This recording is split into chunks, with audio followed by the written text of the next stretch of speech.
Control Studio.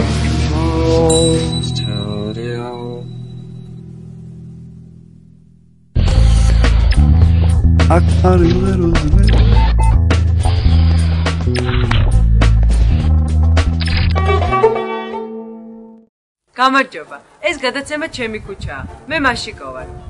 ბეთლემის ქუჩა, ყოფილი ფეთხაინის. ფეთხაინი ძველ თბილისში ებრაელების უბანი იყო.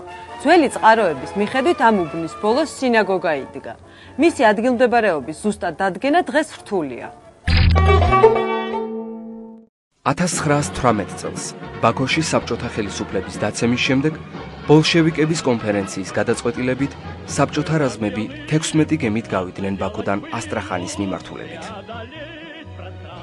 მათ დაეწივნენ კონტრრევოლუციური მთავრობის გემები და ბადრაგით დააბრუნეს ბაქოში. რაზმები განაიარაღეს. 35 საბჭოთა მთავრობის საგანგებო კომისარი შაუმიანი, ჯაფარიძე, აზიზბეკოვი, ფიოლეტოვი, ყორღანოვი და სხვები კი დაიჭირეს.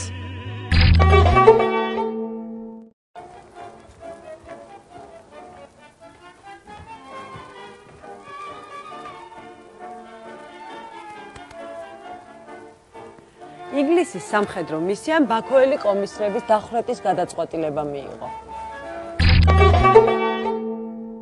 1918 წლის 20 სექტემბერს კომისრები გაიყვანეს კრასნოვოდსკისკენ და იმიერ კავკასიის რკინიგზის სადგურებს პერევალსა და აღჩაკუიმას შორის დახვრიტეს. 1920 წელს დაღუპული კომისრების ნეშტები კომუნისტებმა ბაქოში გადაასვენეს. საბჭოთა კავშირის მრავალ ქვეყანაში კომუნიზმისთვის შეწირული კომისრების ძეგლები დაიდგა და სხვადასხვა ქუჩებს და მოედნებს მათი სახელი მიენიჭა. ერთ-ერთი კომისართაგანი, მეშადი აზიმბეკ ოღლუ აზიზმეზიკოვი თბილისშიც დააფასეს და 1923 წელს ფეხთაინის აღმართს მისი სახელი დაერქვა. დღევანდელი ბეთლემის აღმართის დასაწყისში დღემდეა შემორჩენილი აზიზბეკოვის აბრა. ფეთხაინის ადრე ბეთლემის უბანსაც ეძახდნენ. ამ უბანში ბეთლემის ზემო და ქვემო ეკლესიები იყო. 1990-იან წლებში აზიზმეკოვის ქუჩას ბეთლემის სახელი დაარქვეს. ბეთლემის აღმართი უნიკალურია იმით, რომ ის წარმოადგენს კლდის უბნისათვის დამახასიათებელ ქუჩა კიბეს. 1870-იან წლებში ქუჩის ძირითადი კიბე არქიტექტორ ბელოის პროექტის მიხედვით გაკეთდა.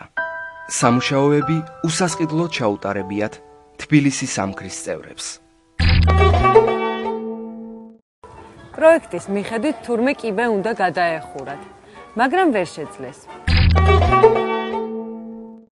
რამდენიმე წლის წინ კულტურის სამინისტრომ და საერთაშორისო ორგანიზაცია იკომოსის საქართველოს წარმომადგენლობის წევრებმა ბეთლემის უბნის რესტავრაცია განახორციელეს.